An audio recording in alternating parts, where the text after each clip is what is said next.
So let's face it, it's been really tough to be a Pokemon TCG collector and player over the last couple of months, which is strange considering that we've had some incredible sets from Surging Sparks, Prismatic Evolutions, we have our Team Rocket set, Destined Rivals on the horizon, and yet we've been faced with this constant barrage of scalpers, soaring prices, not enough product, Pokemon not printing enough, press releases coming out. It's all seemed rather crazy, and people have been asking, what should I buy? When's the bubble going to burst?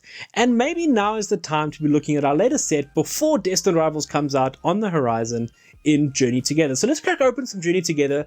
Let's look at some packs, let's pull some cards, let's chat about the state of the hobby. Journey Together is a set that I think had a lot of hype. It's come off the back of some really big sets. I think Prismatic Evolutions has been one of the most hyped sets of all time. With this set coming out kind of sandwiched between Prismatic Evolutions and Destined Rivals, which are arguably two of the biggest sets around for the last couple of years, is Journey Together really worth all the hype? And I think initially the prices were going through the roof. People were trying to get the box topper promos. People were trying to get Pokemon Center ETBs, which I think are just sort of the gold standard of ETBs nowadays. People want those extra 2 packs. They want that stamped Pokemon promo card, the Pokemon Center promo card, I should say. And there's just so much into the hobby at the moment and so much talk around it as to what we should be looking at, what we should be buying, where we should be looking to put our money. And I think we finally are at a point with Journey Together. I think we're in this kind of eye of the storm at the moment before Destined Rivals approaches, where it might be a good time to think about picking up some Journey Together now if you do have the chance. And the reason I say that is that prices have stayed relatively stable. They haven't gone massively through the roof. I think an ETB for Journey Together is still sitting around $60, $70 on the secondary market, which is a little bit high. MSRP, I believe, is around $50. I must be honest, I was not as hyped about this set as the other two. And I think that's because the bar has been set so high by those sets that we don't necessarily know what to expect in between. And that might be a positive thing for the hobby moving forward, is that I think we need a couple of sets to let things cool down a bit, let the main fans stay, the new fans that we've gathered from sort of 151 through to now, let them settle into the hobby, let the scalpers disappear a little bit, and let us try and sort of collect ourselves before going into the next era of Pokemon, which is of course where we're heading with the Megas coming out soon. So I think we are emerging from this kind of crazy phase, and I think we're about to go into another one as Destined Rivals comes up. But it does seem, to me anyways, that things have kind of calmed down. Oh, nice Lily's Pearl. Probably going to go into a deck I'm working on at the moment. I think Lily's Clefairy is a great card at the moment. It's really, really putting those Dragapult decks in their place. So I think, yeah, we're in this weird spot at the moment where this collection or this set, I feel, possibly caters a little bit more to the players than it does to the scalpers. I'm not saying people aren't scalping out there. There are some products that are still being overbought or oversold at crazy, crazy high prices, but not, I feel like the focus is still on Prismatic Evolutions, and as soon as Destined Rivals comes out, it's going to shift over to that. So we are in that kind of eye of the storm, I would say, in terms of the cards coming out at the moment. I think the people really scrambling for cards right now are the players. I think players are out there. We are trying to build new decks. Rotations obviously just happened. So now we have, all of the F onwards cards being playable. So pretty much only Scarlet and Violet onwards series cards now playable in the TCG. So players definitely looking for this new post-rotation format. Cards like Levincia, if you're playing Iono's Belly Bolt deck, which is kind of, I think, taken over. Oh, nice. Salamence EX, really cool looking card. Haven't seen it be too relevant play-wise out there. But yeah, something like Iono's Belly Bolt sort of taking over from Miraidon as that kind of electric archetype at the moment. I think Lily's Clefairy is a really, really cool card. I would love to get it to pop it into my God of War deck.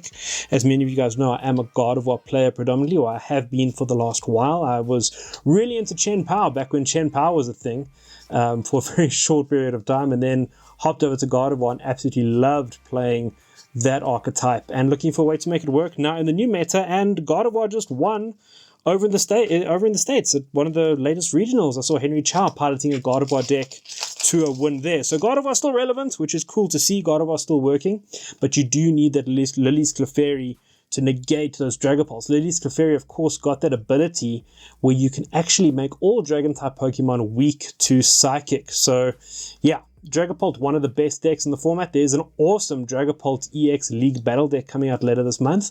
Let me know in the comments down below if you would like to see a breakdown of that deck and possibly also a little deck upgrade. I'm going to be doing a series of deck upgrades now as we move into the new post-rotation format to keep decks relevant. So we'll do definitely one for Gardevoir.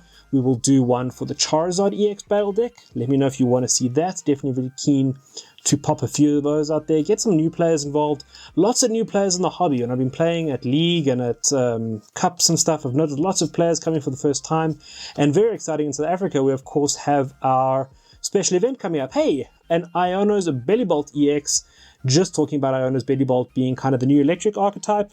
Not doing too well out there in the meta, not really making waves or doing too many crazy things, but you never know, could be useful, could be playable at some point in the future. All you need is some kind of card to come out and buff another card, and a card from 5 sets ago or 3 sets ago, or even the most recent set, suddenly becomes playable, and suddenly everybody's looking for a Torchic, with Blaziken now being quite a cool card I'm seeing popping up in some of the Mamoswine decks out there, which are really, really cool. But yes, we do have the South Africa special event coming up, or 2 of them actually. Hey, as we pull what I think is probably going to be the best hit of this ETB, a full art Lycanroc. That is a beautiful looking card. We've had a few Lycanrocs so far.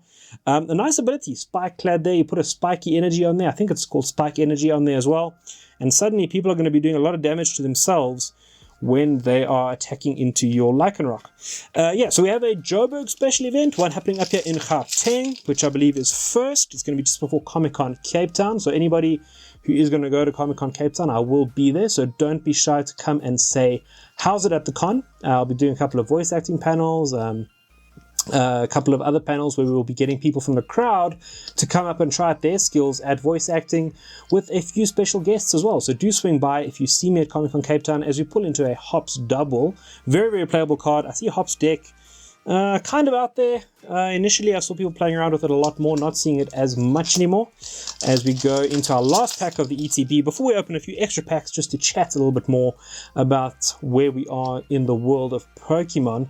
But yeah, we'll be down there at Comic-Con Cape Town. But before that, we do have the Joburg SPE. It's going to be my first time playing in a special event. The winner of that, of course, getting entry into the World Championships, Pokemon Worlds, happening later this year in the United States, as we put into Meowscarada last there.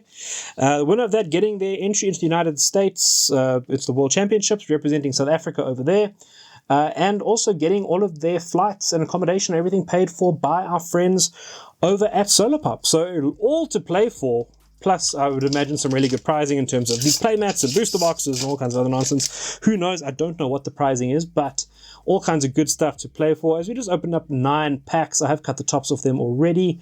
Let's open 9 more packs and see if we can pull anything else cool. I do need a Lily's Clefairy for my Gardevoir deck, otherwise it's not going to work at all. So fingers crossed we do find one of those and pull a Hops Corviknight.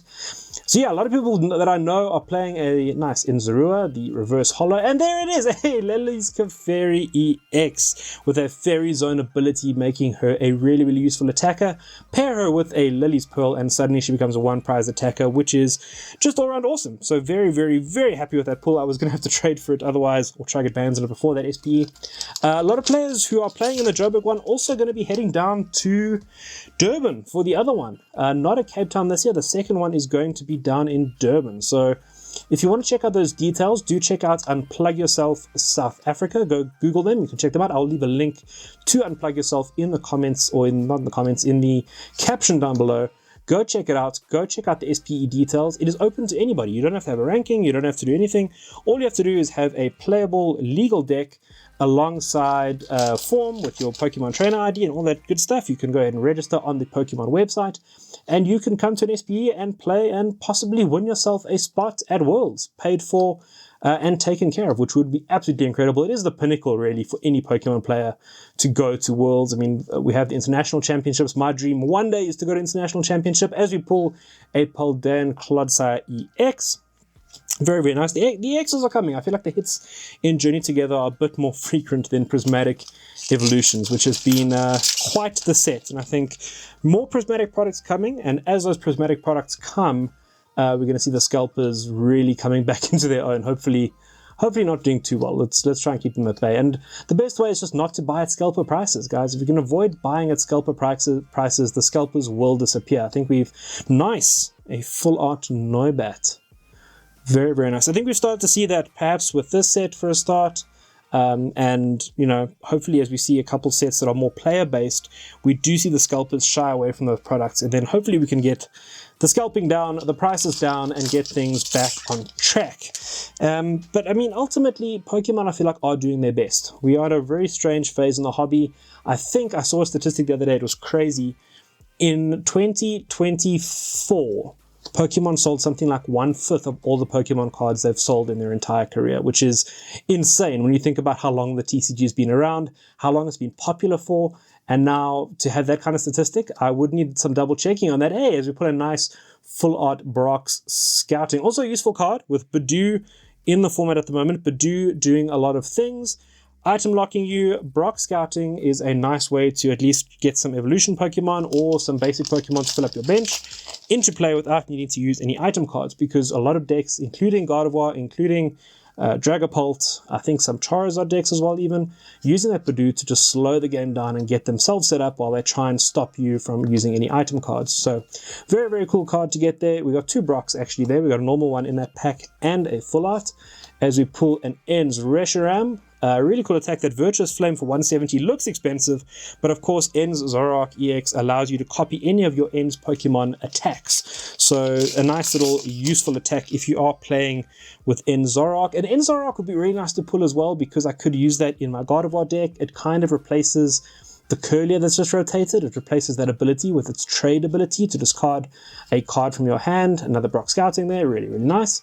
And draw 2, which is what made Gardevoir so good, was having that ability to discard particularly energy cards and then draw 2 as we pull another Hops Dubwool with that Defiant Horn ability. So really, a lot of Hops cards coming out. I've seen a few Postwigs, I've seen a few Hops bags coming out. Something maybe telling us to go ahead and start building a Hops deck, but I don't have any Hopsation, so Hopsation EX not showing its face, so definitely missing one of the key pieces there. But I'm seeing more of those Zation EXs pop up in Archaludon decks, funny enough, not necessarily forming their own archetypes. I think we're seeing a lot of cards from the set not starting their own and new archetypes, but rather slotting into other existing decks, which is quite cool. It does shift the meta up a little bit, and it does sort of allow people some new counters and some new ways to play the game. And then I think as time goes along and the cards have been in rotation for a little while, people might start to build archetypes around specific cards. But right now, we don't have enough of these new cards to really build brand new decks out of them. They're rather going to be cards that sort of slot into existing decks, beef them up, or act as nerfs against other decks, or just sort of single tech cards. As we go into our last pack, guys, for today's video, let me know in the comments down below what you think of the current state of the Pokemon world. Are you a Pokemon investor? Are you a collector? Is now a good time to be buying? I think if you find anything at MSRP, it's always a good time to buy it at MSRP. Don't be paying above scalper prices, but at the moment it seems, at least in South Africa, that Journey Together has not been as crazy as some of the other sets. As we pull a Tyranitar at the end there, and there's a code card to give away, it seems things have not been as crazy, but I think things are about to heat up as we head towards Destined Rivals. A massive shout out and thank you to our friends over at Solarpop for sending us this ETB and these extra packs to rip and have a chat with you guys here today. Solarpop, of course, the main distributor of all things tabletop, board game, and TCG here in South Africa. If you've bought a TCG product, it has probably come through our friends at Solarpop. So make sure you go and check out their socials. I'll link it all in the caption down below.